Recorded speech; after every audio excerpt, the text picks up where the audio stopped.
तुम्ही सगळ्यांनी 2 महत्त्वाची बिलं जी आली आहेत त्याचा विचार ह्या सगळ्या संघटनेने केला पाहिजे. एक म्हणजे नरेगात झालेले बदल. आता त्याचं नाव नरेगा नाही, त्याचं नाव जी रामजी केलं आहे. त्याच्यामुळे ह्याच्यावर तुमच्या सगळ्यांकडून आमची अपेक्षा आहे,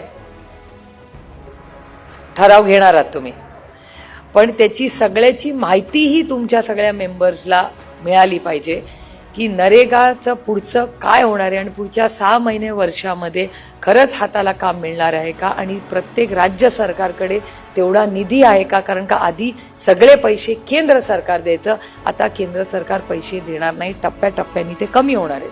मग राज्यांना परवडणार आहे का. मग नरेगा स्कीम जर ह्यांना बंद करायची आहे का असं आमच्या मनात सगळ्यांना यावं लागलं. म्हणजे शक्यता नाकारता येत नाही ती.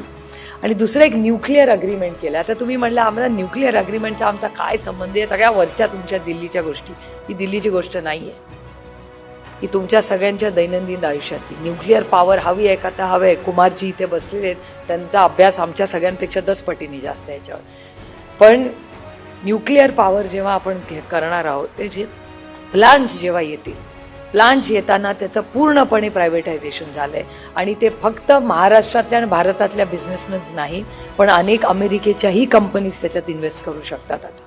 आता वेळ नसल्यामुळे व्यापकपणे मी नाही तुम्हाला माहिती देऊ शकत, पण त्याची जर तुम्हाला कधीही या दोन्ही बिलांची माहिती हवी असेल तर जरूर मला सांगा. आम्ही तुम्हाला एक पूर्ण नोट करून पाठवू जी प्रत्येकाने वाचली पाहिजे. कारण का ते प्लांट जर तुमच्या जवळ आलं तर त्याच्यात जी लायबिलिटी क्लॉज आहे, तो लायबिलिटी क्लॉज पूर्णपणे भारत सरकारने काढून टाकलेला. म्हणजे जो अमेरिकेवरनं सप्लायर येईल तो सप्लाय करेल, त्याचे पैसे घेईल आणि निघून जाईल. इथे तुमचं काय, तो प्लांट चालू दे नाही चालू दे, तुमचं नुकसान होऊ दे काही होऊ दे, त्याला काहीही लायबिलिटी क्लॉज नाही, काही अकाउंटेबिलिटीज नाही.